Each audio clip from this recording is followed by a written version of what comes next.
on vit tellement dans un monde rempli d'informations que c'est rendu encore plus facile de devenir désinformé.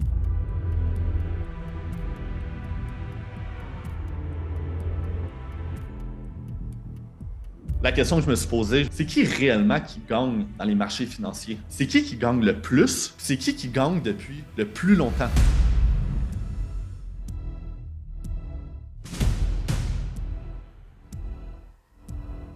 Les marchés financiers, c'est un zero-sum game. Pour qu'il y ait un gagnant, il faut qu'il y ait un perdant. Si tout le monde avait la bonne information pour réussir, personne ne réussirait. Je me suis mis dans une position pour vraiment comprendre comment les institutions bougeaient, comment les institutions réfléchissaient, parce que des fois, j'entendais certaines paroles, puis je regardais en arrière, puis les actions reflétaient zéro. Is it true that you're building out a cryptocurrency capability?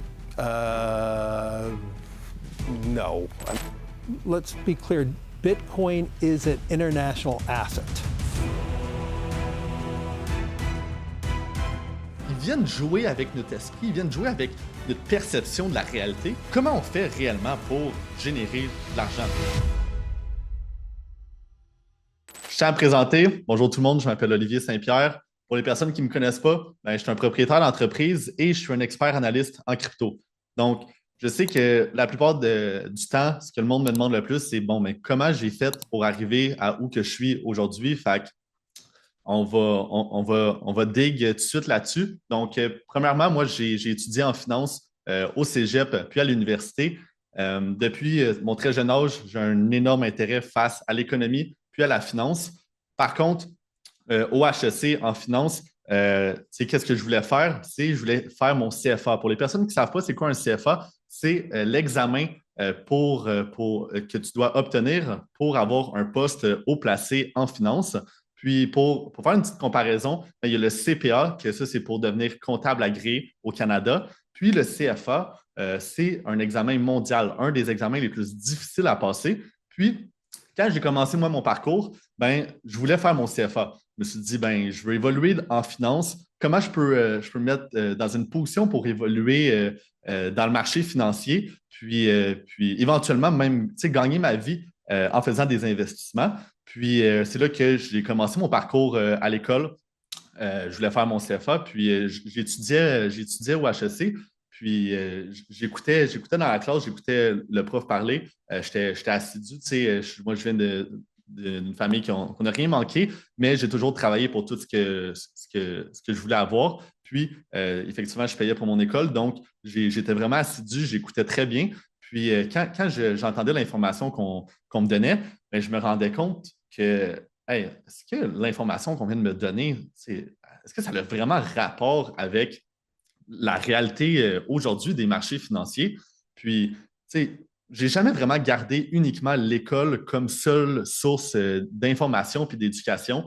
Je me mettais dans une position pour lire des livres, écouter des vidéos, payer des gens pour apprendre de leur expérience. Puis, je suis tombé à un moment donné sur une personne, c'était un hedge fund manager aux États-Unis, à Miami, qui gérait plus d'une centaine de millions de dollars en actifs de crypto-monnaies. Puis, je pose la question, je suis comme, OK, mais toi, est-ce que tu as fait ton CFA? Puis là, c'est là qu'il me répond, non, je n'ai pas fait mon CFA. À la place, j'engage des personnes qui ont leur CFA. J'étais comme, tabarouette, OK. À quel point ma vision de comment évoluer financièrement n'était pas juste parce que cette personne-là qui faisait exactement ce que je voulais faire dans le futur, elle n'a pas passé par le parcours que j'étais en train de passer. Puis, juste pour vous mettre en perspective, un bac en finance, c'est 3 ans. Après CFA, c'est 3 examens. C'est 3 des examens les plus difficiles. Donc, c'est quasiment plus difficile que faire l'examen du barreau, puis la médecine. Donc, après ces 3 examens-là que tu dois faire à temps plein, mais après pour obtenir ton titre, tu dois avoir plus de 2 ans d'expérience dans les banques. Fait que moi, on me donne l'information, je suis comme, barouette. On est en train de me donner de l'information au HEC, puis encore là, j'ai rien contre l'éducation. Je pense que l'éducation, c'est ce qu'il y a de plus important. Par contre, l'information que moi j'avais, je regardais ça, j'étais comme, OK, 3 ans au HEC Après, je dois faire environ 3 ans aussi pour passer les 3 examens du CFA. Après 2 ans d'expérience dans les banques. Puis je regarde de l'autre côté la personne qui fait exactement ce que je veux faire, puis elle n'a pas du tout passé par ce parcours-là. Et en plus de ça, qu'est-ce que je suis en train de remarquer? C'est que hey, le marché de la crypto-monnaie est en train de se développer à la vitesse de la lumière à l'international. Je suis en train de voir les institutions financières aux États-Unis qui sont en train de se développer extrêmement rapidement. Je regarde en Europe, en Asie, tout ce qui se passe. Le développement il est extrêmement, extrêmement intense. Puis, tu sais, moi, j'ai des contacts, j'ai certaines personnes dans ma famille qui travaillent dans des banques, puis je leur pose des questions. Tu sais, je suis quelqu'un qui aime poser des questions, qui aime aller chercher, aller gratter la vérité, tu sais, en arrière, vraiment aller chercher la meilleure des informations, la bonne information. Puis, je me rends compte, my God, au Québec et au Canada, on l'entend souvent, Québec, Canada, on est souvent les derniers à adopter les nouvelles technologies, à adopter les nouveaux marchés financiers, mais j'ai pris un step back, puis j'ai regardé ça, j'ai dit, my God, c'est vraiment, vraiment ça qu'on est en train de vivre en ce moment. Fait que ça n'a pas été long. J'ai arrêté l'école. 2 mois plus tard, j'ai fini ma session, j'ai arrêté l'école. Même si j'avais des bonnes performances, je me suis dit, écoute, encore là, l'éducation, c'est la chose la plus importante. Fait que je me suis dit, en arrêtant ça, j'allais fort probablement mettre encore plus de temps dans mon éducation et tout. Puis, finalement, c'était un petit peu plus facile à dire qu'à faire. Partir dans son cheminement d'investisseur pour sa carrière, ben, j'en ai mangé des difficiles. Je dois être honnête avec vous. J'ai perdu des centaines de milliers de dollars que j'avais travaillé très, très fort dessus. Puis, ça a été des moments extrêmement difficiles, extrêmement challengeants. Par contre, des moments qui m'ont permis d'apprendre énormément, énormément. Puis, c'est dans les moments que que j'ai perdu le plus que, encore là, j'ai pris un step back. Je me suis dit, OK, là, Oli, tu dois te ressaisir. Tu n'es plus au HEC en finance. Tu es en train de dévouer ta vie au marché. Par contre, ça ne fonctionne pas. Trouve qu'est-ce qui ne fonctionne pas. Travaille dessus. Puis fais en sorte que ça fonctionne dans le futur. Fait que là, la question que je me suis posée, je me suis dit, OK, mais c'est qui réellement qui gagne dans les marchés financiers? C'est qui gagne le plus, de un? C'est qui gagne depuis le plus longtemps? Puis j'ai pris le temps de réfléchir, puis je me suis dit, c'est les institutions, à la fin de la journée, qui gagnent le plus. C'est ces institutions-là, c'est les compagnies qui existent depuis le plus longtemps et qu'à chaque année génèrent le plus d'argent. C'est là que je me suis dit, OK, l'information qu'on me donne depuis le début, là, ça fait des années là, que je suis en train de me développer en finance. Là. Puis toutes les informations, j'étais quasiment en train de me faire brainwash là, dans un certain sens. Fait que j'étais comme, OK, fini d'écouter toutes les informations que je me fais pitcher à gauche et à droite parce que au final, ça ne rapportait pas. Puis la réalité, c'est que j'ai entendu cette phrase-là puis, il y a quelques années, puis ça le stick avec moi depuis ce temps-là, puis j'y pense toujours. Puis je vais vous la dire, c'est en ce moment, on vit tellement dans un monde rempli d'informations que c'est rendu encore plus facile de devenir désinformé. Je vous dis ça. On vit tellement dans un monde d'informations qu'on reçoit de l'information tellement de partout que c'est encore plus facile de devenir désinformé. Donc, aller chercher les bonnes sources d'information, les bonnes données, était pour moi la façon que j'allais être en mesure de mettre dans une position pour bien réussir. Au final, encore là, j'ai repris un step back, j'ai dit, OK, mais, OK, oui, c'est les institutions, mais plus loin que les institutions, pourquoi toutes les informations qu'on me donne, l'éducation que j'ai grandi avec en finance, ils sont pas tant bonnes. Puis c'est là que j'ai compris que les marchés financiers, c'est un zero-sum game. Donc, pour les personnes qui ne sont pas familiers avec c'est quoi un zero-sum game, c'est, dans le fond, pour qu'il y ait un gagnant, il faut qu'il y ait un perdant. Donc, on s'entend là, entre moi et toi. Là. Si tout le monde avait la bonne information pour réussir, personne ne réussirait. Parce qu'il faut absolument, pour qu'il y ait un gagnant, il faut absolument qu'il y ait un perdant. Donc, je vous le redis, pour qu'il y ait un gagnant, il faut absolument qu'il y ait un perdant. Puis, c'est là que j'ai réalisé l'importance d'aller chercher ces bonnes informations-là, d'aller chercher les bonnes données, puis que je me suis mis dans une position pour vraiment comprendre comment les institutions bougeaient, comment les institutions réfléchissaient, puis les actions que ces institutions-là venaient à prendre. Parce que des fois, j'entendais certaines paroles, puis je regardais en arrière, puis les actions reflétaient zéro. Donc, au fur et à mesure que ma carrière d'investisseur avançait, je me mettais dans une position pour rencontrer des bonnes personnes, rencontrer des personnes niveau institutionnel. Puis c'est là que j'ai rencontré quelqu'un qui travaille dans une institution financière au Québec. Je ne vais pas nommer le nom ni de l'institution ni de la personne, mais je l'ai rencontré dans ses bureaux dans le centre-ville de Montréal. Cette personne-là gérait plus de 500 millions de dollars en actifs. Puis, il voulait me rencontrer parce que j'avais commencé un petit peu à aider quelqu'un avec qui il travaillait depuis longue date. Donc le mot s'est passé. Il m'a invité à le rencontrer. Puis, on a parlé des marchés, on a parlé de la réalité. Puis, c'est là que j'ai compris, vous allez comprendre, là, j'ai compris comme quoi les informations que lui-même avait étaient soit erronées ou pas énormément développées. Puis j'étais comme, oh my God, OK, à ce niveau-là aussi, à ce niveau-là, là, c'est là que j'ai compris parce que cette personne-là était comme, ah, ben si tu veux, je peux t'engager comme analyste. OK, mais qu'est-ce qu'une personne dans la quarantaine qui a plus de 500 millions de dollars sous gestion a à gagner de m'avoir comme analyste, sachant qu'on s'entend que la période de temps qui est dans le marché, ça fait beaucoup plus longtemps qu'il est dans le marché que moi. Mais la réalité, c'est que très, très, très peu de personnes sont en mesure de comprendre les réelles données puis les informations, puis de les comprendre, puis les utiliser à son avantage pour profiter des marchés. Puis là, c'est là que j'ai continué mon cheminement professionnel, puis j'ai pas accepté l'offre. Malheureusement, c'était pas comme ça que je me voyais me développer dans le marché, mais ça m'a fait des grosses réalisations que dans la société, quelqu'un qui est supposé être dans les tops de la finance, ben qui veulent quelqu'un qui est plus jeune pour l'aider dans ses analyses. Donc, c'est là que j'ai continué à me développer. Puis, vous allez sûrement me demander pourquoi je voulais me développer uniquement dans le marché de la crypto-monnaie.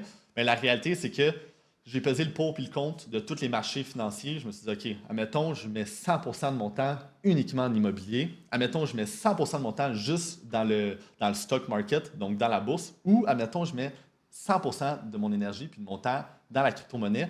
Lequel, proportionnellement au temps que je vais mettre, parce que peu importe le marché que je choisis, je vais donner mon 125%, bien, lequel qui va me rapporter le plus? Puis là, je suis comme, OK, marché immobilier, il est déjà extrêmement beaucoup développé au Canada. C'est déjà des gros joueurs qui sont là-dedans.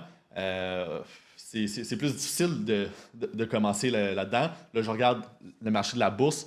Le marché de la bourse, oui, mais ça fait plusieurs dizaines d'années que le marché existe, où on commençait à voir un petit peu l'intelligence artificielle, mais pas plus. Puis après, je regarde la crypto-monnaie, puis comme je vous disais tantôt, je regarde à l'international, qu'est-ce qui se passe? Je regarde au Québec et au Canada, qu'est-ce qui se passe?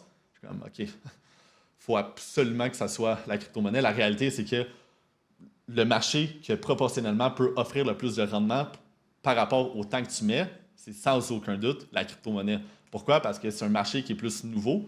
Donc, quand c'est plus nouveau, bien, il y a un plus gros potentiel de rendement. Donc, c'est sûr que ça vient avec certains risques, mais encore là, en termes de temps face à la récompense que tu peux aller chercher, bien, pour moi, c'était la crypto. Fait que c'est là que j'ai décidé de mettre 100% de mon temps dans le marché de la crypto. Puis là, continuais mon cheminement professionnel. j'entendais plein de personnes autour de moi qui étaient comme hey, my God, je viens de me faire scam par une compagnie en Europe. Ils viennent me voler 100 000 $. J'étais sûr que c'était bon. Puis j'étais comme, est-ce que tu as vraiment tombé pour ça? Puis tu sais, sans aucun jugement, là, sans aucun jugement. Mais j'entendais tellement de personnes qui s'étaient fait avoir, soit par des scammers qui souhaitaient profiter en vendant des faux services puis en vendant du rêve, ou des personnes de l'autre côté qui n'avaient aucune connaissance puis qui prenaient des décisions un peu les yeux fermés au hasard sur ces investissements. Fait que j'étais comme, oh my God, OK. Il y a un bon problème là, dans la société. Puis la réalité, c'est que c'est vrai. Au HEC, il parlait zéro là, de la crypto. On entend dans les médias traditionnels, zéro non plus là, de la crypto. La réalité, c'est qu'il manquait d'éducation, il manquait d'aide à ces personnes-là pour être en mesure de, premièrement, de ne pas se faire avoir par des scammers, de deux, d'avoir des stratégies d'investissement puis de ne pas perdre ton argent de façon ridicule. Puis de trois, ben, la base de l'investissement, je pense que pour tout le monde, c'est générer des profits. Puis, fait que c'est à ce moment-là que je me suis dit, OK, bon, ben, je pense que toutes mes années d'expérience dans le marché, ben, ils l'ont montré. J'ai quelqu'un qui gère des 500 millions en actifs, d'autres personnes un peu partout qui veulent m'avoir. Clairement, il y a quelque chose que j'ai à offrir, que le monde a besoin. Puis, la réalité, c'est que j'ai dû vivre beaucoup d'erreurs, des pertes de centaines de milliers de dollars pour me rendre là. Mais j'étais comme, OK, bon, c'est clairement le temps que je prenne action. Puis, à la base, oui, j'ai toujours su que je voulais me lancer en entreprise, mais la réalité, c'est que je voulais pas juste profiter d'un trend, juste parce que tout le monde est intéressé à ça, ben je vais m'intéresser à ça. Puis, j'ai jamais rushé quoi que ce soit. Donc, pour moi, je voulais être un investisseur aguerri, sharp pour moi-même. Puis là, quand j'ai vu cette opportunité-là, que c'était à la base, c'est juste parce que j'étais abasourdi à quel point le monde se faisait affecter par tout ça. Je me suis dit, bon, ben, faut que je crée un changement. Puis ce changement-là, faut que je m'entoure des meilleures personnes autour de moi pour être en mesure d'impacter le plus de personnes possible. Puis c'est là qu'en est venu tout ce qu'on a commencé à bâtir comme entreprise, puis qu'on a commencé à donner beaucoup d'éducation, de la consultation, puis avec les bonnes personnes. Puis je savais que ces bonnes personnes-là n'étaient pas uniquement juste au Québec, parce qu'on s'entend qu'au Québec, comme je vous disais, ben, il y a très peu de personnes qui connaissent le marché. Il fallait que je regarde à l'international, il fallait que je bâtisse des contacts aux États-Unis, en Europe, en Asie, puis aller chercher des analystes un petit peu partout pour être certain qu'on soit en mesure d'aider le plus possible, puis le plus grand nombre de monde possible. Parce que la réalité, c'est que je n'ai pas la prétention de dire que j'ai les connaissances à 100% dans le marché. Il y a tellement de choses à prendre en compte dans le marché que c'est impossible pour moi de me dire, bon, ben, moi, je me pars comme ça, puis je vais aider tout le Québec à ce qu'ils comprennent le marché puis qu'ils soient profitables. La réalité, c'est que ça ne fonctionne pas comme ça. Donc, j'ai bâti un groupe soudé de personnes qui avaient des connaissances différentes pour s'assurer que le tout soit le plus sharp possible. Puis, la réalité, c'est que, aussi, à la fin de la journée, ben, il y a un aspect qui est extrêmement important pour plus loin que juste l'éducation, mais être en mesure de profiter du marché, c'est le timing. Parce que la réalité, c'est que le marché, il s'en fout de vous.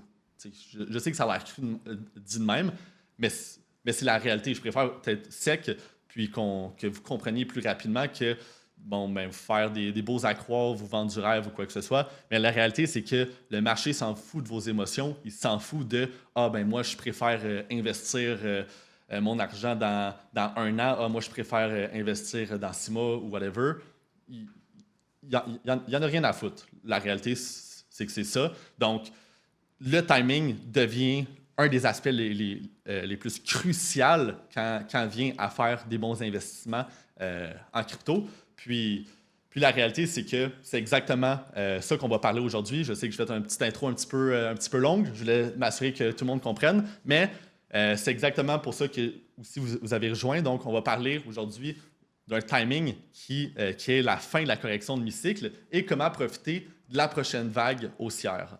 Donc, la réalité, c'est que on en voit beaucoup là, des personnes sur Internet, puis comme je vous disais, moi, je ne rushais pas de me lancer en entrepreneuriat.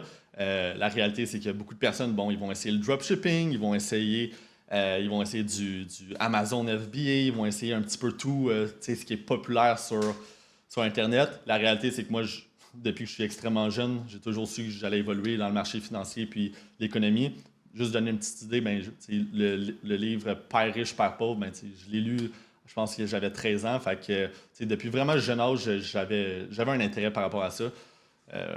Puis, Père riche, Père pauvre, c'est pas le livre que je vous conseillerais le plus pour vraiment maximiser vos investissements, mais c'est une bonne base pour quelqu'un qui commençait à un très, très, très jeune âge. Donc, tout pour dire que non, j'ai pas la prétention de dire que je suis un trader. Oui, je prends des trades de temps en temps, mais la réalité, c'est que, on a des traders dans notre équipe. Un propriétaire d'entreprise, n'importe quel propriétaire d'entreprise qui vous dit que c'est un trader, il vous dit n'importe quoi. La réalité, c'est que pour être trader, tu dois faire ça à temps plein. Oui, il y a plusieurs stratégies pour devenir bon trader, mais la réalité, c'est que quand je vous parle de timing, donc de moment dans le marché à profiter, on s'entend que dans le moment actuel, puis je vais vous le montrer avec des données précises tantôt, puis des données institutionnelles comme que je vous parlais, à quel point un investisseur en ce moment va être beaucoup, beaucoup plus rentable qu'un trader. Donc, ça, je vais vous expliquer pourquoi. La réalité, c'est qu'être investisseur, ça prend moins de temps, moins d'énergie, moins compliqué, c'est moins stressant émotionnellement. Donc, je vais vous parler aujourd'hui un peu plus d'un point de vue investisseur, mais pour les traders, je ne vous oublie pas, s'il y en a qui m'écoutent, on va pouvoir s'en reparler un petit peu plus tard. Donc, les caractéristiques d'un investisseur à succès, de 1, c'est être en mesure d'avoir la conscience de l'évolution de l'économie, puis des tendances. Donc, en ce moment, on s'entend que n'importe quel investisseur qui veut s'adapter face à la nouvelle croissance des marchés, il n'a pas le choix de se tourner un petit peu plus vers la crypto-monnaie. Puis ça, c'est pas nouveau. On est en train de le voir directement avec les plus grandes institutions du monde qui sont en train de s'intéresser énormément, mais en fait pas juste de s'intéresser, sont en train d'investir énormément dans les marchés. Puis, numéro 2, c'est que tes actions suivent ta pensée. Donc, c'est bien beau de savoir que le marché de la crypto, il va être profitable, ça va monter, mais la réalité, c'est que si tu n'en profites pas, tu as bien beau dire dans 1 an et demi, je le savais, moi, que la crypto allait monter, mais réalistiquement, là, des investissements, on s'en fout des paroles. Qu'est-ce qui importe le plus, c'est les actions, puis c'est l'argent que tu fais. Donc, s'il n'y a pas une prise d'action face à l'information qu'on a, on n'est pas plus avancé, on s'entend. Pour rentrer dans le vif du sujet, pour les personnes qui sont un petit peu plus nouvelles dans le marché, c'est important de comprendre que pas mal tous les marchés fonctionnent de manière cyclique. Donc, autant l'immobilier, autant le stock market, la bourse, et autant la crypto-monnaie. Par contre, la crypto-monnaie, qu'est-ce qui est beau, c'est que qu'est-ce qui est beau avec la crypto-monnaie, c'est qu'on a un indicatif qui nous aide un petit peu plus à savoir puis à timer exactement quels sont ces timings-là de cycle. Donc pourquoi on le sait? C'est suite au halving de Bitcoin. Donc, le halving de Bitcoin, qu'est-ce que ça fait? C'est que ça permet, dans le fond, de vraiment comprendre à quel moment que le marché va être un petit peu plus profitable, quel moment il va l'être un petit peu moins. Donc, c'est des cycles de 4 ans. Donc, un cycle de 2 ans de hausse suivi d'un cycle de 2 ans de baisse. Donc, quand je vous dis que le timing est important, comme je vous dis, t'as bien beau dire, moi je suis prêt à investir dans 1 an et demi. Mais la réalité, c'est que le marché, il va pas t'attendre. Fait que, puis beaucoup de personnes, après, ils vont réaliser que le marché de la crypto, c'est impossible à gagner de l'argent.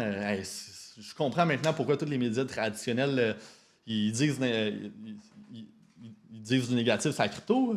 Moi, mon investissement, je viens de tout le perdre. La réalité, c'est que tu n'avais pas l'information nécessaire pour prendre des bonnes décisions. Donc, un cycle haussier, comme j'ai dit, 2 ans de hausse, 2 ans de baisse. Donc, dans le 2 ans de hausse, je te garantis que tu veux être positionné dans le marché. Mais dans le 2 ans de baisse, je te garantis aussi que tu ne veux pas être positionné. Donc, l'importance de comprendre les cycles est primordiale pour ton succès. Puis comprendre aussi, parce que quand on parle de cycle haussier, on s'entend que ça ne fait pas juste monter à chaque jour puis ça n'arrête plus. Il faut que ce soit un petit peu plus challengeant. On s'entend que si tu te poses toi-même la question, l'affaire qui est arrivée dans ta vie qui a été le plus challengeant, souvent, c'est la chose qui te permet de grandir le plus ou de profiter le plus. Donc c'est la même chose avec la crypto-monnaie. Plus que c'est difficile, plus que c'est challengeant sur les émotions, sur les prises décisionnelles, mais au final, plus qu'il y a un reward à la fin. Puis ça, c'est littéralement dans tout là, dans la vie. Donc, c'est pour ça que dans un cycle haussier, c'est normal de voir des baisses par moment. Donc, on s'entend que si tout faisait juste monter pendant 2 ans, puis tout faisait juste descendre pendant 2 ans, tout le monde gagnerait, puis personne ne perdrait. Mais comme je vous l'ai dit au début, les marchés financiers, c'est un zero-sum game. Donc, pour avoir un gagnant, il faut qu'il y ait un perdant. Comment les marchés font en sorte qu'il y ait un gagnant puis un perdant? Mais c'est avec l'information qui vous est donnée, c'est l'information qui est transmise dans les marchés. Donc, plus qu'il y a de personnes qui ont la mauvaise information, plus qu'un petit nombre de personnes sont en mesure d'en profiter le plus. Puis, c'est la réalité. Pourquoi on dit tout le temps que 95% des investisseurs ne sont pas rentables? C'est pas pour rien, parce que c'est le 5% qui s'en met le plus dans les poches. Donc, comment on peut interpréter ce que je viens de vous dire? Puis, encore là, avoir un critical thinking dans le marché, ça va être un des atouts qui va être le plus important. Donc, se poser des questions, ça a l'air con dit de même, mais en 2024, le monde a de la misère à réfléchir, à se poser les bonnes questions. Fait que, OK, si 95% des investisseurs ne sont pas rentables, puis il y a juste 5% qui sont rentables, est-ce que l'information que 95% des personnes consomment, c'est de la bonne information? Je pense que vous avez votre réponse. Puis, c'est exactement d'où vient la correction de mi-cycle. Donc, la correction de mi-cycle, ça vient lorsqu'il y a tout ce hype-là, si je peux dire, tout cet intérêt-là qui commence à avoir lors d'un cycle haussier, il y a un bon redressement. Autant que les montées sont extrêmement, extrêmement payantes, puis ça monte énormément, mais autant que faut que les chutes fassent mal pour vraiment, vraiment que ça vienne impacter ce 95%-là. Donc, en ce moment, c'est exactement ce qu'on a vu au courant des derniers mois. Vous pouvez regarder, en bas à gauche, c'est le cycle de 2020-2021. Donc, 2020-2021, c'était un cycle haussier. C'était le moment du cycle que c'était haussier. 2022-2023, c'était cycle baissier. Puis 2024-2025, c'est le cycle haussier. Donc, on a pu voir que pendant tout le cycle haussier, Bitcoin, puis ça c'est un exemple parmi tant d'autres, je vais pouvoir vous montrer plus tard, mais il a fait plus de 2000%. 2000% du monde investisse aux banques pendant des années pour faire des 5-10%, 2000% en 2 ans. Par contre, qu'est-ce qu'on peut regarder en bas à droite? C'est qu'il y a eu effectivement une correction de mi-cycle. Cette correction de mi-cycle-là, qu'est-ce qu'elle a fait? Elle a fait moins 72%. Ça, par contre, ça fait un petit peu plus mal. Il y a combien de personnes qui perdent 72% de leur portefeuille puis qui se disent, je vais redoubler d'efforts, je vais remettre de l'argent, je vais remettre du temps. La réalité, c'est qu'il n'y en a pas beaucoup. Donc, c'est exactement pour ça qu'il n'y a pas beaucoup de personnes qui sont en mesure de profiter des cycles haussiers, puis que malgré tout, même s'ils ont une certaine information, ils finissent par jamais en profiter. Donc, il faut réaliser que le timing est primordial. C'est exactement, là, je veux vous montrer un peu ce qu'on a vécu au courant des derniers mois. Donc, on a eu, pour faire rapide, dans un cycle haussier, il y a 3 vagues. Donc, il y a une première vague suivie d'une descente, suivie d'une deuxième vague de montée, suivie d'une deuxième descente, suivie de la dernière vague avant la descente qui mène au cycle baissier. Donc, c'est important de comprendre que autant quand ça monte extrêmement, extrêmement haut, mais autant quand ça descend puis ça fait mal extrêmement, extrêmement beaucoup. Donc, en ce moment, on a vu la première vague de octobre 2023 à mars 2024, puis on s'entend que pour les personnes qui étaient dans le marché en mars 2024, on s'entend que l'euphorie était à son plus haut, tout le monde voulait se positionner en crypto, puis on s'entend que la réalité, c'est que souvent, encore là, quand je vous dis que 95% des personnes ne réussissent pas, c'est la réalité. Tout le monde a voulu se positionner parce que l'information qu'ils ont eue, c'était que le marché des crypto-monnaies était le marché qui allait être le plus rentable. Donc, ils viennent jouer avec notre esprit, ils viennent jouer avec notre perception de la réalité. Puis, au final, ça peut être tellement difficile sur les émotions parce que autant quand ça monte tellement beaucoup, mais quand ça descend tellement beaucoup que, comment on fait réellement pour générer de l'argent? Parce que là, on a vu de mars 2024 à juillet 2024, puis même août 2024, je ne l'ai pas update, je suis désolé pour ça, mais on a eu une baisse de marché.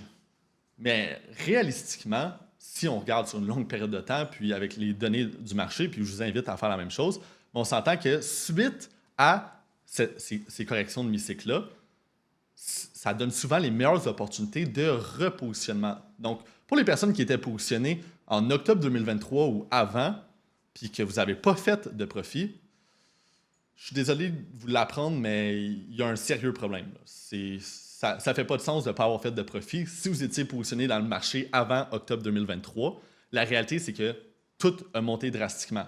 Si vous êtes rentré entre-temps, c'est un petit peu plus normal que vous n'avez pas fait de profit, mais inquiétez-vous pas, c'est exactement pour ça que la correction de mi-cycle est là pour toi. Puis c'est exactement pour ça que moi, je tenais absolument à faire ce webinaire-là pour vous donner la bonne information. Puis la réalité, c'est que autant pour les personnes qui étaient positionnées dans le marché avant octobre 2023 que les personnes qui sont rentrées entre octobre puis mars, moi, je vais m'assurer que vous puissiez profiter du marché à 100%. Donc, encore là, écoutez la présentation jusqu'à la fin. Moi, je vais développer là-dessus. Donc, qu'est-ce qu'on a pu voir pendant cette chute-là de mars à aujourd'hui? Donc, encore là, quand je vous dis que la perception est différente de tout le monde, c'est qu'on voit que tout le monde vendait. Donc, qu'est-ce qui arrive quand tout le monde vend? Ultimement, ça fait en sorte que les prix descendent. Donc, qu'est-ce que ça fait quand les prix descendent? Ça crée encore plus de peur. Puis, quand il y a plus de peur, qu'est-ce que ça fait? C'est que ça donne encore plus le goût aux autres personnes de vendre. Donc, là qu'est-ce qu'on s'est fait dire dans les derniers mois? C'est que le marché de la crypto, c'est un marché que le cycle haussier est déjà fini. Le cycle haussier va durer moins longtemps. Le cycle est différent des autres cycles. Mais la réalité, c'est que est-ce que c'est simplement une perception qu'on essaie de te faire croire? Qu'est-ce qu'on s'est fait dire pendant les derniers mois? C'est que le marché était différent. Le cycle haussier va durer moins longtemps. Ce cycle-ci, il est différent.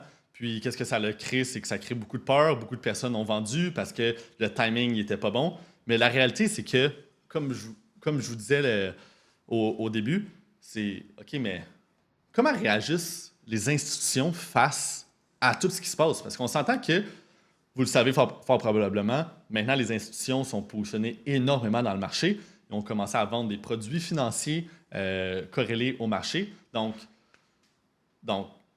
réalistiquement, je me suis dit, OK, mais j'ai l'impression qu'il y a tellement de peur, tellement de personnes parlent négativement du marché. Est-ce que c'est juste la perception qu'on essaie de me faire croire? C'est quoi la réalité derrière l'information qu'on se fait dire? Puis la réalité, souvent, tu vas aller la chercher avec des données précises.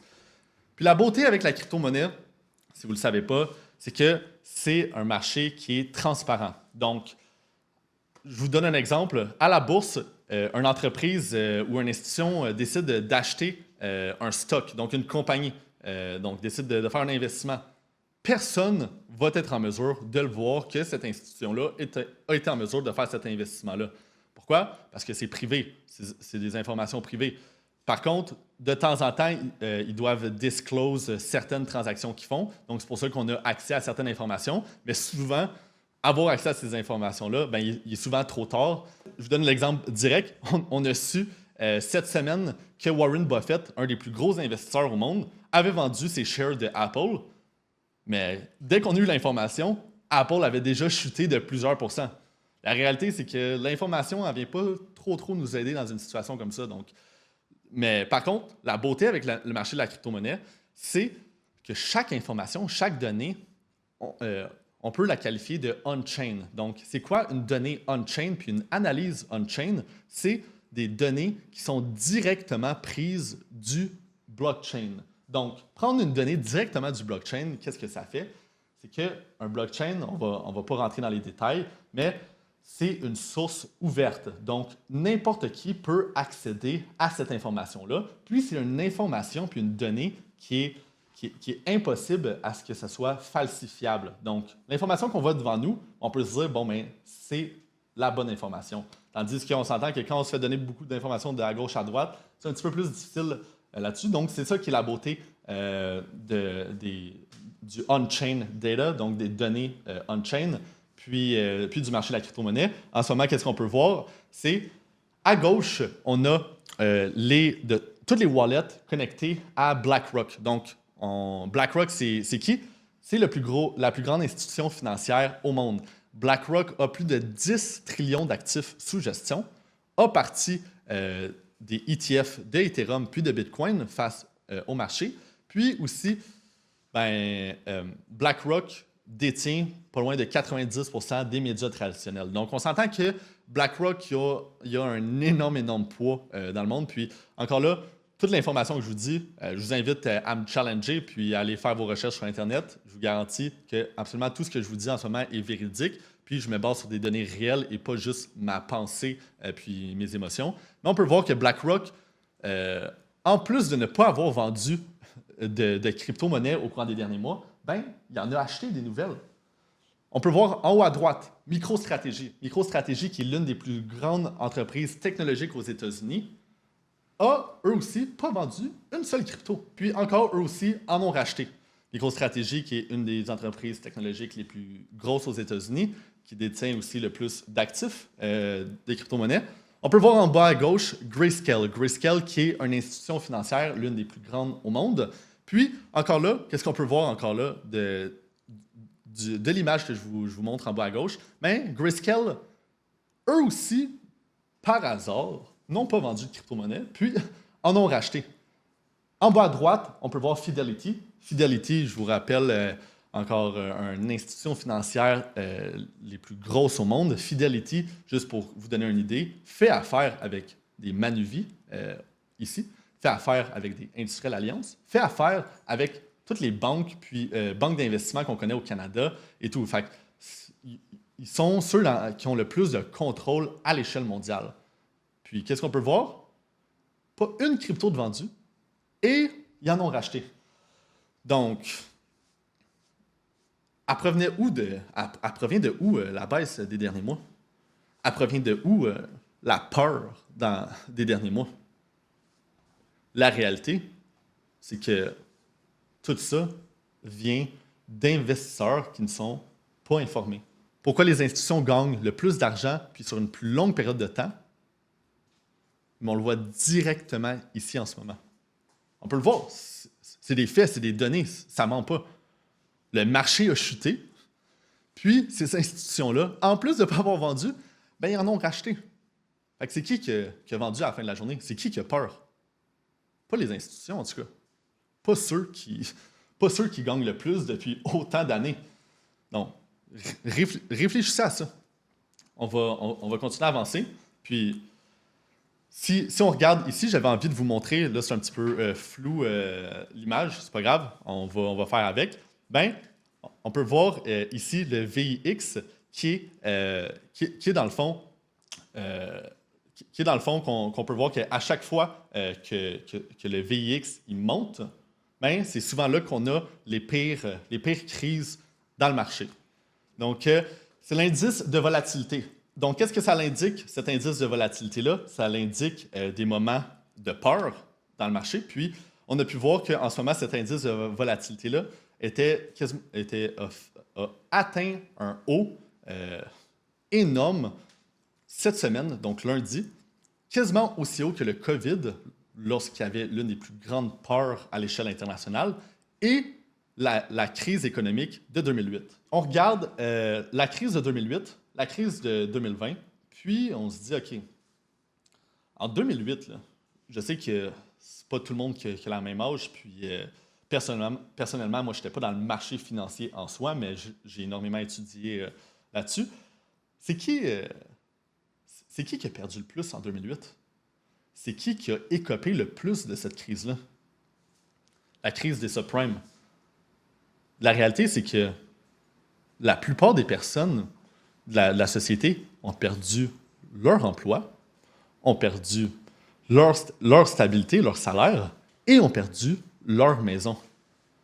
OK, mais si autant de personnes ont perdu leur maison, c'est qui a racheté ces maisons-là? Avec le COVID, même chose. Pendant que tout le monde avait peur, pendant que tout le monde se demandait est-ce qu'ils vont juste nous enfermer pendant 2 semaines, puis qui encore là voyait son salaire partir, voyait son emploi partir. Peut-être pas la maison, mais on s'entend que c'est énorme quand même, là. C'est qui en a profité le plus pendant ce moment-là? Moi, je pense qu'en 2008, puis en fait, pas je pense, les données le prouvent, ceux qui ont racheté les maisons de tout le monde qu'ils ont perdu, là, c'est les institutions. C'est les institutions qui ont profité le plus des plus grandes chutes de marché, puis ça, depuis des dizaines d'années. Si vous ne croyez pas, faites vos recherches par vous-même, là. Oui, effectivement, il y a des banques et des institutions qui ont chuté. C'est normal. Mais la réalité, c'est qui a profité le plus des plus gros crashs de marché? C'est les institutions. Puis, ceux qui en ont profité le plus sont aujourd'hui, pourquoi? On s'entend que ceux qui ont fait les plus gros moves en termes d'institutions en 2008 sont aujourd'hui les institutions les plus grosses. La même chose avec 2020, avec le COVID. Ces institutions-là qui ont racheté énormément la peur de tout le monde, encore là, de tout le monde d'investisseurs retail, donc moi, toi, tout le monde qui n'est pas institutionnel, ben, tu sais, c'est tout le monde qui a perdu, puis c'est les institutions qui ont racheté le plus, puis c'est eux qui en ont profité le plus, là. Fait que, est-ce que réellement ces personnes-là veulent nous voir gagner? La réalité, c'est que non, ils ne veulent pas nous voir gagner. Parce que si on gagne, mais eux, ils gagnent moins. Encore, pour qu'il y ait un gagnant, il faut qu'il y ait un perdant. Donc, la réalité, c'est triste à dire, puis ces institutions-là, ben, c'est un petit peu eux qui ont le contrôle des médias traditionnels, c'est un petit peu eux qui ont le contrôle de l'éducation qui se fait dire dans le marché. Puis la réalité, c'est que soit qu'on réalise cette information-là, on pleure puis on fait rien, ou on le réalise puis on l'utilise à notre avantage, puis on fait de l'argent comme eux. Donc, personnellement, moi, je préfère l'option numéro 2, mais la réalité, c'est que, encore là, c'est qui a vendu le plus dans les derniers jours?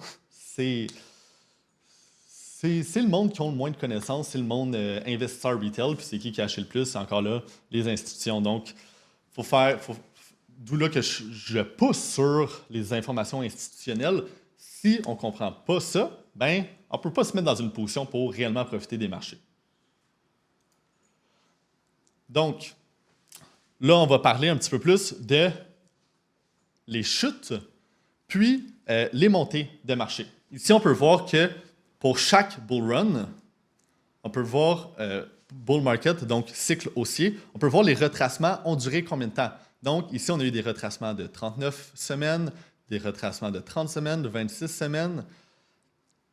On a pu voir ici des retracements de plusieurs semaines, puis on s'entend, 29 semaines lors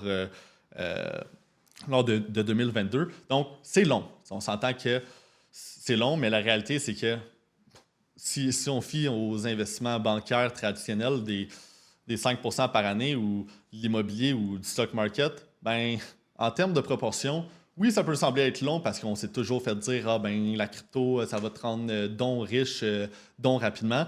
Mais la réalité, c'est qu'il faut quand même un petit peu de patience. T'sais, si c'était facile, tout le monde le ferait. Si tout le monde le fait, bon, comme je vous ai expliqué, ben, on n'est pas capable de faire de l'argent. Ici, on a Fetch AI. Donc, Fetch AI est une crypto-monnaie en intelligence artificielle. Puis pourquoi j'ai choisi Fetch AI?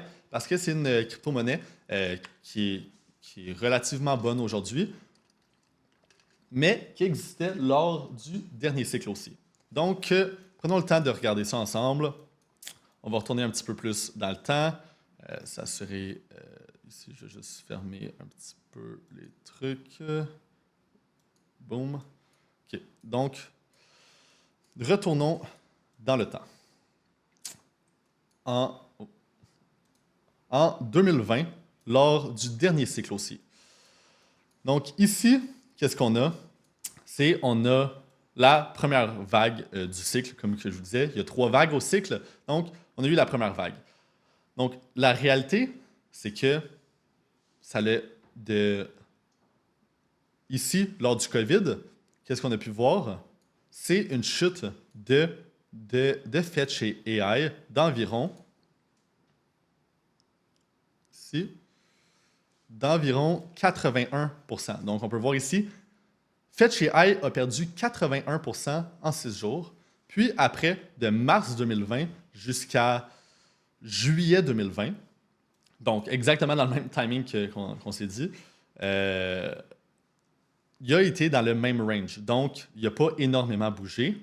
Donc, pendant plusieurs mois, il a perdu 80% suite à l'événement du COVID. Puis après, il a à peine bougé pendant 5-6 mois avant d'exploser d'environ, si on regarde ici, d'environ 300%, en fait, d'environ 400% en l'espace de 37 jours, donc en l'espace d'environ 1 mois. Donc 400% en l'espace de 1 mois, pour après subir une baisse de plus de 80% encore en l'espace de 80 jours. Puis cette baisse-là a duré de août 2020 jusqu'à janvier 2021. Puis là, c'est là que je veux qu'on se pose les bonnes questions. Là. Parce que se poser les bonnes questions va faire en sorte qu'on puisse le mieux réagir, puis qu'on puisse prendre les décisions les plus éclairées. Donc, qu'est-ce que ça fait émotionnellement lorsqu'on a une montée de 400% en l'espace de 1 mois, puis après, on voit un marché chuter pendant plus de 6 mois? On s'entend que c'est extrêmement difficile là, psychologiquement. Là. Puis, c'est la réalité des marchés. Pourquoi ce marché-là est difficile? C'est parce que les montées sont extrêmement rapides, puis les descentes sont longues, puis sont ardues, sont difficiles. Il y a personne là, qui subit, en fait, personne. Oui, il y en a, puis c'est ces personnes-là qui sont capables de profiter des marchés, mais très peu de personnes sont en mesure de vivre une baisse de moins 80%, attendre 6 mois, faire un 400%, revivre une baisse de 80% pendant 6 mois. Mais la réalité, c'est que même après une baisse de 80%, les investisseurs étaient encore à plus environ 200%. Donc, oui, on se fait dire, ça a donc chuté, mais la réalité, c'est que les investisseurs qui sont là depuis le début et qui ont la bonne information, malgré le fait que l'actif vient de tomber de 80%, ils sont encore en profit, là, puis ils sont encore en très bon profit là, si on compare aux autres marchés financiers. Mais, qu'est-ce que j'ai envie de vous montrer par après, c'est cette patience-là. Donc, comme je vous dis, ça vient, le marché, c'est le marché qui va venir jouer le plus possible avec votre cerveau, vos émotions, votre psychologie, pour affecter le plus votre processus décisionnel. Souvent, c'est la réalité, puis je dis ça, peut-être que ça s'accorde pas à vous, mais souvent on s'entend que lorsqu'il y a des trends ou il y a quelque chose que tout le monde s'intéresse, bien là, tout le monde devient intéressé. Puis c'est la triste réalité, là. La réalité, c'est que lorsque le marché monte, c'est le moment que le plus de personnes veulent se positionner. Mais si on retourne aux bases de l'investissement, là, c'est quoi faire un investissement profitable? La réalité, là, c'est pas plus compliqué que d'acheter bas puis de revendre haut. Donc, mais qu'est-ce qui arrive dans un processus décisionnel lorsque on commence à avoir un intérêt à vouloir investir dans le marché quand le marché est en train de monter? Tu es en train de prendre des décisions complètement à l'encontre de ce qu'il y a de plus basique dans un investissement. Tu es en train d'acheter lorsque c'est haut, puis fort probablement que tu risques de vendre lorsqu'il est plus bas. Donc, c'est pour ça qu'il faut faire extrêmement attention aux émotions, puis il faut se fier uniquement aux données pour prendre nos décisions. Donc, qu'est-ce qu'on a pu voir ici sur cet actif-là? C'est une baisse de 80%, puis après, pendant de littéralement début septembre 2020 jusqu'à fin janvier 2021, on a été dans ce range-là qui était long. Donc, septembre, octobre, novembre, décembre, janvier.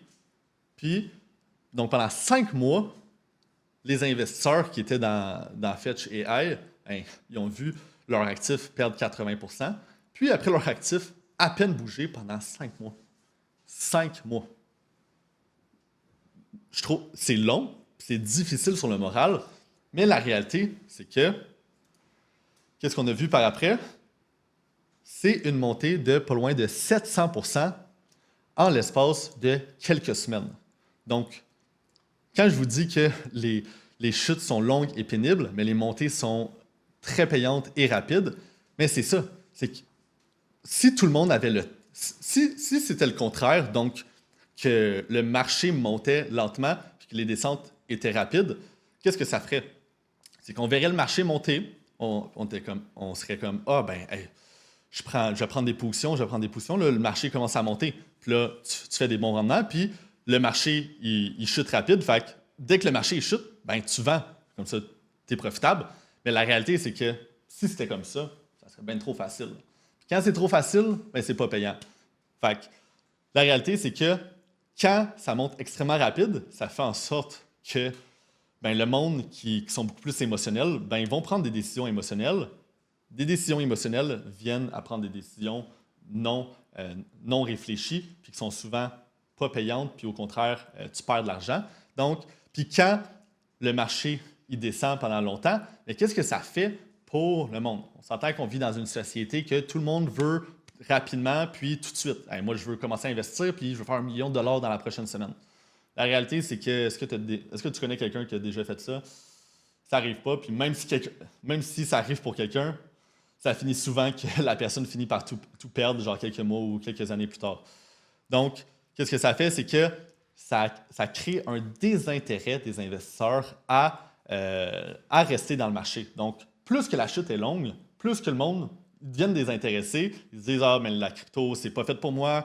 La crypto, c'est pas rentable. La crypto, je finis par tout perdre. » Puis, la réalité, c'est que, même là, après, les médias ont tendance à parler négativement de tout ça. Fait que là, ça vient impacter encore plus son processus décisionnel. Mais la réalité, c'est que si on s'entend que les personnes qui ont les bonnes informations, la bonne patience, puis qui se fient aux données, c'est ceux qui génèrent le plus de rendement. Puis qu'est-ce que ça l'a fait après? Un 700%, c'est que ça l'a chuté encore là de 77%. Mais de la première chute, les personnes étaient encore à 400% de rendement. Là. 400% de rendement, ça, c'est depuis la première chute. Puis si on regarde depuis le début, les personnes étaient à 1400% de rendement. 1400% de rendement après 2 chutes de 80%. Je ne sais pas si vous réalisez, c'est pas moi qui invente, là, c'est les données. Là. Puis qu'est-ce qui est arrivé par après? C'est la 3e vague qui a mené à une montée de, encore là, 450%. Une montée qui s'est faite extrêmement rapide, puis, comme on a pu voir ici, une descente qui a été longue. Donc, si on peut revenir au slide. Donc, la réalité, c'est que c'est un marché qui va venir impacter énormément vos émotions. Puis aussi, attends, on va faire la présentation. Puis aussi, comme on peut le voir ici, ben, les chutes sont plus lentes. La question à se poser, c'est à quel moment réalistiquement qu'il faut embarquer? Parce que là,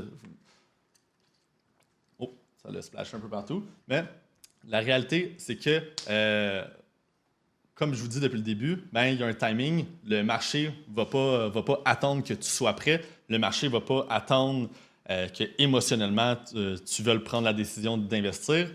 La réalité, c'est que le marché offre des données, puis ces données-là vont nous dicter c'est quel moment il faut embarquer. Donc, la réalité, c'est maintenant. En ce moment, comme je viens de vous montrer, on vient de subir le 80% de descente. Puis, c'est quelque chose de normal. Puis, effectivement, que ça peut faire peur. Puis, c'est pour ça que plein de personnes se sont désintéressées au marché.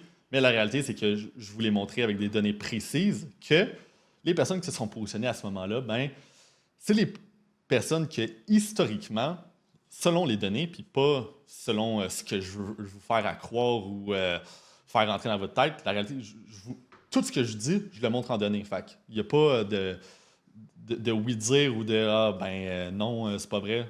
Je vous l'ai montré directement. Donc, la réalité, c'est que c'est en ce moment qu'il faut se positionner. Quand je vous ai montré tantôt le graphique de la comparaison entre 2008, la chute de 2008, la chute de 2020, puis celle qu'on a vécue lundi, on s'est entendu comme quoi, qu'est-ce que les institutions ont fait, c'est qu'ils ont racheté massivement, puis c'est qui ont profité le plus face à ces grosses chutes-là? C'est les personnes qui ont pris action au moment que c'était le plus difficile émotionnellement. Donc, comme je disais, si tu t'es lancé en 2023 et que tu n'as pas de résultat escompté, c'est pas compliqué que tu dois changer de stratégie. C'est pas normal que si tu as commencé à investir en 2023 à octobre 2023 et avant, que tu ne sois pas encore en profit. Donc, la réalité, c'est que, comme je vous ai montré avec FetchAI, puis je peux vous montrer avec d'autres cryptos, même après une forte chute de marché comme on vient de vivre, mais la réalité, c'est que tu devrais quand même être en profit. Puis si tu ne l'es pas, c'est que tu n'as pas pris les bonnes décisions puis que tu n'as pas les bonnes stratégies implémentées.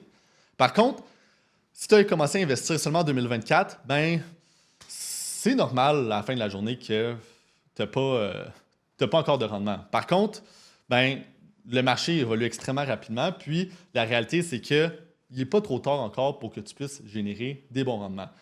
Puis si tu es rentré en 2024, c'est fort probablement parce que tu as entendu dire que le marché allait super bien, quelqu'un autour de toi en a parlé, tu as vu les rendements que certaines personnes ont fait, puis encore là, il y a sûrement une prise de décision qui s'est faite non rationnelle face à rentrer en pleine montée. Donc, être en mesure de s'adapter face aux nouvelles réalités du marché va tout nous mettre dans une position pour être en mesure d'en profiter le plus. Donc, les stratégies à implémenter. Donc, si on regarde ici le Altcoin Market Cap, donc, je sais que beaucoup de personnes m'ont dit, j'ai investi dans Bitcoin, Ethereum, mais la réalité, c'est qu'il y a des moments pour investir dans certaines classes d'actifs. Donc, quand je vous parle de la première vague du marché, qu'est-ce que ça veut dire la première vague? La première vague, c'est lorsque on voit les plus gros actifs du marché performer proportionnellement meilleur. Donc, ça ne veut pas dire que ces actifs-là vont générer le plus de profit, mais proportionnellement au reste du marché, c'est souvent eux qui vont performer le mieux. Donc, ici, on voit une analyse, puis là, il s'en vient tard, fait que je vais essayer d'avancer rapidement. On peut voir que le Altcoin Market Cap s'apprête à monter. Donc, qu'est-ce que ça nous donne comme information? C'est que ça nous donne comme information que les investissements alternatifs, autres que Bitcoin et Ethereum, s'apprêtent à le mieux performer proportionnellement à Bitcoin et Ethereum. Bitcoin et Ethereum, si vous me demandez, ce n'est pas un mauvais investissement en soi. Mais si on me demande, est-ce que c'est l'investissement le plus optimal? Est-ce que c'est l'investissement qui va faire en sorte que je génère le plus de profit? Non, pas vraiment. Puis la réalité, c'est que les données le prouvent. Puis la réalité, c'est que oui, il y a beaucoup, il y avait beaucoup d'argent à faire dans le passé, puis on a vu ces grosses montées-là de Bitcoin puis Ethereum lors des dernières années. Puis je ne suis pas en train de dire que Bitcoin et Ethereum ne vont pas continuer à monter. Au contraire, je pense que Bitcoin et Ethereum vont continuer à monter. Par contre, je pense que tout le monde est là dans le marché pour certaines raisons. Puis je pense que la raison première de tout le monde, c'est générer des profits. Puis la réalité, c'est que comment on peut générer des profits, c'est avec ces investissements alternatifs. Puis la réalité, c'est que j'ai vu quelques personnes qui ont dit Doge, WIF, Shiba, PP, même. Fait que la réalité, c'est que ça, c'est des investissements alternatifs, mais c'est des investissements qui n'ont aucune valeur en arrière. Par contre, il y a certains investissements alternatifs, puis ça, il faut que tu le saches, il faut que tu aies la bonne information, il faut que tu aies les bonnes données, il faut que tu sois en mesure de les voir. Mais il y a certains investissements alternatifs qui sont backés, donc qu'il y a des grosses entreprises technologiques en arrière qui investissent massivement là-dedans. Donc, encore là, quand je vous dis que les institutions gagnent toujours, c'est que c'est la réalité. Puis en ce moment, on est en train de voir l'écosystème du marché en train de se développer à une vitesse de la lumière parce que, tu sais, Bitcoin et Ethereum, ça existe depuis longtemps, mais en ce moment, on est en train de voir des nouveaux secteurs de marché en train de se développer. Donc, on est en train de voir le secteur de l'intelligence artificielle, un secteur de DeepIn, donc infrastructure physique décentralisée. On est en train de voir le secteur Real World Asset, donc de mettre des actifs réels de façon tokenisée. On est en train de voir que l'écosystème de Coinbase, vu qu'ils sont connectés avec les institutions, bien, il est en train de se développer énormément. Donc, qu'est-ce que ça nous dit? C'est que ça nous donne des données réelles sur des secteurs d'activité qui sont en énorme développement en ce moment. Puis, on s'entend qu'au courant des dernières années, c'était lesquels secteurs d'activité qui étaient le plus développés? Bien, c'était les secteurs, c'était Bitcoin puis Ethereum. C'est pour ça qu'ils ont monté autant en prix. Puis même lors du dernier cycle haussier, c'était le secteur de Solana. Donc, encore là, oui, Solana, je le vois encore monter, puis je pense qu'il va faire des profits. Mais la réalité, c'est qu'ils viennent de monter, il a monté d'environ 2000 %, puis il est rendu à capitalisation. Donc, la valeur de Solana est rendue à des dizaines de milliards de dollars. Donc, admettons un actif est à 10 milliards de valeur en arrière. Combien d'argent de plus ça prend pour que cet actif-là fasse, admettons, un 100 % là, par exemple? Ça prend 10 milliards de plus. Tandis qu'un actif qui a 1 milliard de capitalisation, bien, ça prend uniquement 1 milliard de plus pour générer la même rentabilité que l'autre actif. Donc, qu'est-ce qui était bon avant ne veut pas nécessairement dire que c'est bon en ce moment. Donc, c'est pour ça que s'adapter aux nouvelles réalités du marché, c'est de la manière que moi, je me suis positionné depuis des années qui ont fait en sorte qu'on puisse bénéficier au maximum du marché. Puis la réalité, c'est que c'est là. C'est la deuxième et la troisième vague sont les vagues que tu veux t'assurer d'avoir des investissements alternatifs qui sont très bons dans ton portefeuille. Puis effectivement, ça peut être difficile à trouver des bons, mais la réalité, c'est que quand tu en trouves, ben, c'est extrêmement payant. Donc, en ce moment, où qu'on est dans le cycle, bon, ben, on est rendu à un moment qu'on a pu voir ici. Ici, on a pu voir en 2023, comme je vous le disais, un moment que c'était le début de la montée. Donc, comme on a pu voir, ben, de 2023 à 2024 environ, ben, on a eu cette montée-là, suivie ici d'un bon retracement.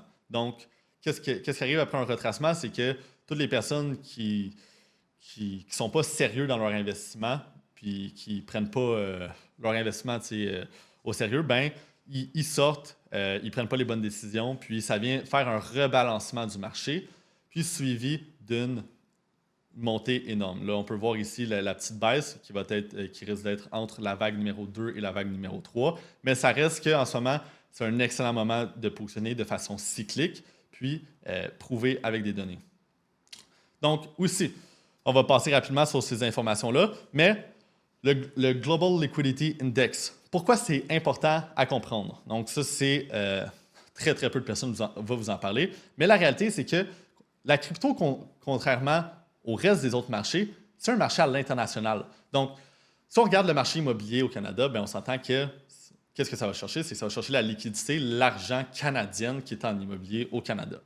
Si on regarde le marché boursier au Canada, ben, on a le Stock Exchange de Toronto qui permet de pouvoir transiger sur le marché canadien. Donc, encore là, c'est de l'argent puis de la liquidité canadienne qu'on va chercher pour ce marché-là. Même chose avec les États-Unis, même chose avec la Chine, même chose avec plusieurs pays dans le monde. La réalité, c'est qu'aux États-Unis, ben, le marché boursier, c'est le marché de New York. Puis qu'est-ce que ça va... C'est Wall Street. Qu'est-ce que ça va chercher? C'est beaucoup plus de l'investissement des États-Unis en soi. Mais la réalité, c'est que la crypto-monnaie, la beauté avec ça, c'est que ça vient chercher la liquidité à l'international. Il n'y a pas un marché de crypto au Canada, il n'y a pas un marché de crypto aux États-Unis et tout. Tout est interrelié. Donc, comprendre la liquidité mondiale, puis vers où qu'elle se dirige, va nous permettre de voir vers où que les marchés se dirigent. Donc, ici, on peut voir le marché, la liquidité mondiale depuis 2000, qui suit un beau pattern. Puis, en ce moment, on se dirige vers une montée de ce pattern-là. Mais qu'est-ce que ça veut dire concrètement? Ça veut dire qu'à l'échelle mondiale, il va y avoir beaucoup, beaucoup, beaucoup plus de liquidités qui vont être dans l'économie qu'avant. Donc, qu'est-ce que ça fait lorsqu'il y a plus de liquidités dans le monde entier? C'est pas de l'argent qui est juste dans des coffres forts puis qui attend. On s'entend que on va pas s'attarder beaucoup sur ce sujet-là, mais il y a des banques centrales, puis les banques centrales impriment beaucoup d'argent, puis c'est ce qui crée beaucoup de liquidité dans les marchés. Mais quand il y a beaucoup de liquidité, c'est réinjecté dans l'économie, réinjecté dans les marchés financiers. Donc, plus qu'une montée du global liquidity, plus que les marchés financiers qui sont considérés un petit peu plus à risque, comme la crypto-monnaie, comme même la bourse, viennent à mieux performer. Puis ça, c'est prouvé sur une longue période de temps. Ici, on a Bitcoin versus le M1 Money Supply. Donc, comme je vous dis, qu'est-ce qui est important de comprendre, c'est aussi, parce qu'on s'entend que la crypto-monnaie, ça va chercher beaucoup, beaucoup d'aspects et de facteurs. Je ne peux pas tous vous les passer lors de ce webinaire-là, mais la réalité, c'est qu'il faut comprendre tout ce qui se passe au niveau sociopolitique, tout ce qui se passe au niveau macroéconomie, microéconomie, tout est interrelié. Donc, en ce moment, ça, c'est la corrélation de Bitcoin versus l'argent qui est imprimé, donc le M1 Money Supply, dans le marché aux États-Unis. Donc, comment on peut voir ça? Donc, on a pu voir lors du cycle haussier de 2013-2014, on a pu voir des blow-off top, comme on appelle. Donc qu'est-ce que ça veut dire, ça? C'est que ça veut dire que la vélocité, dans le fond, le prix de Bitcoin augmentait à une plus grande vélocité que la nouvelle argent qui était imprimée dans le marché. Puis je sais que ça a l'air comme intense dit de même, mais admettons, dans les 2 dernières années, ben, les États-Unis imprimaient 1 trillion de dollars à chaque 90 jours. 1 trillion. En ce moment, le marché global de la crypto vaut 2,5 environ trillions. Donc, en 2 fois 90 jours, ben, ils ont imprimé la valeur complète du marché.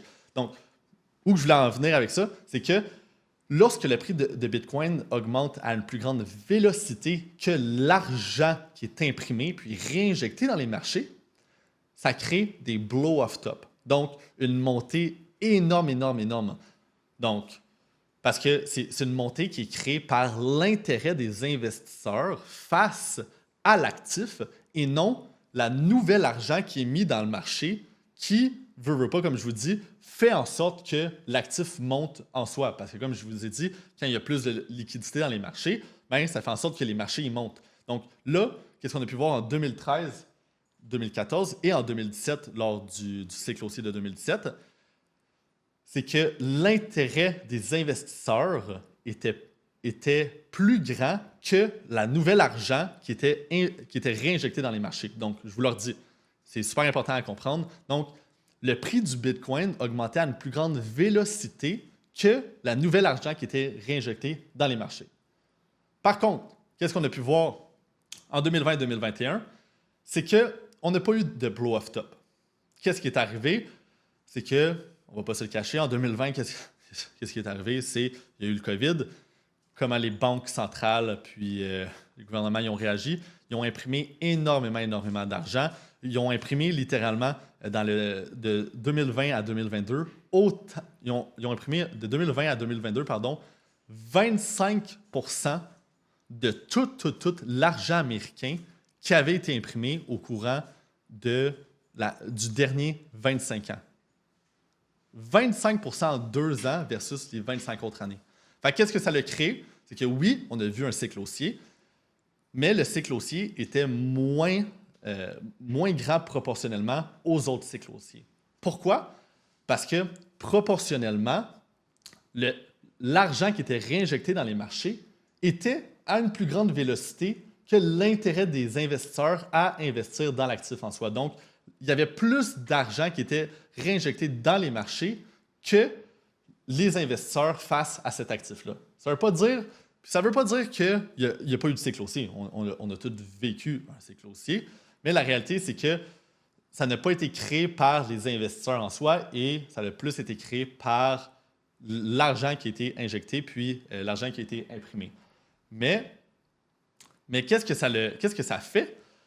C'est qu'on a pu voir une accumulation depuis 2019. Donc, on s'entend que quand je vous montrais tantôt fait chez Air, on avait des accumulations de plusieurs mois suivies de montées drastiques. Plus l'accumulation est longue, plus que la montée est drastique. Ici, on a pu voir une accumulation de 2014 à 2016-2017, suivie d'une montée drastique. Donc, puis en ce moment, qu'est-ce qu'on est en train de voir? C'est une accumulation de plus de 5 ans. Donc, de 2019 jusqu'à aujourd'hui, on est en grosse accumulation. Puis en ce moment, qu'est-ce qu'on est en train de voir? C'est qu'on est en train de voir, puis c'est une des raisons aussi pourquoi on a vu Bitcoin atteindre son sommet avant même le halving, c'est qu'on voit un plus grand intérêt des investisseurs face à l'actif versus la nouvelle argent qui est réinjecté dans les marchés. Qu'est-ce qui est arrivé la dernière fois que ça s'est passé? Des blow-off top, des cycles haussiers qui étaient extrêmement payants. Donc, je vous dis, plus que l'accumulation est longue, plus que ça finit par monter rapidement, puis très haut. Mais en plus de ça, en ce moment, on est en train de voir que il y a une plus grande, le prix de Bitcoin augmente à une plus grande vélocité que le nouvel argent qui est imprimé. Donc, je ne pense pas qu'il y a beaucoup de personnes au Québec, au Canada, qui vont vous parler de choses comme ça, mais à la fin de la journée, je vous le prouve avec des données réelles. Puis, ça ne ment pas. Les hommes mentent, mais les chiffres ne mentent jamais. Donc, ici, on va passer ça. Ce n'est pas plus important que ça. Je voulais aussi vous montrer un autre aspect qui fait en sorte que le marché de la crypto, il monte. Donc, ici, je vous présente le graphique du Bitcoin True Hash Rate Drawdown. Donc, qu'est-ce que ça veut dire? Ça a l'air du chinois dit comme ça. Puis, ça l'est malheureusement pour beaucoup de personnes. Puis, c'est une des raisons que pousser un petit peu plus loin, comprendre certaines analyses, nous met dans une position pour bien profiter. Donc, ça, c'est, dans le fond, à quel point les mineurs de Bitcoin sont en drawdown. Donc, est-ce que les mineurs qui minent Bitcoin sont profitables ou non? Donc, plus que des drawdowns, mais plus qu'on voit ici le prix dans le marché, plus qu'on voit des baisses. Donc, ici, le dernier gros drawdown, il était autour de 2022. Puis, lorsque ça l'a redescendu, on a vu un marché qui a monté. Puis en ce moment, c'est exactement ce qu'on a vécu lors des derniers mois. Donc, on a vu les mineurs qui étaient en grosse difficulté financière. Il y avait de la misère à être profitable. Qu'est-ce que ça a créé? C'est que ça a créé un drawdown qui était plus élevé. Mais en ce moment, comme on peut le voir, c'est en train de se redresser. Donc, plus que ça se redresse, on s'entend que proportionnellement, même ici, on a vu le drawdown en 2023, si je ne me trompe pas. Puis on s'entend que ce petit drawdown-là a créé toute cette montée-là. Imaginez quand ça va revenir ici, à quel point que la montée va être fulgurante. Donc, ça, c'est une analyse on-chain, donc des données qui sont prises directement sur le blockchain, qui sont non falsifiables, puis qui nous donnent des indications précises sur vers où que le marché risque de se diriger. Donc, extrêmement important à comprendre. Puis en ce moment, c'est en train de se redresser. On a pu voir les mineurs, en ce moment, ils vont beaucoup mieux. Ça, c'est une charte qui a été prise, que je l'avais pris environ il y a un mois. Donc déjà là, c'est en train de se redresser. Puis tu ne veux pas attendre que ça se redresse avant d'être positionné.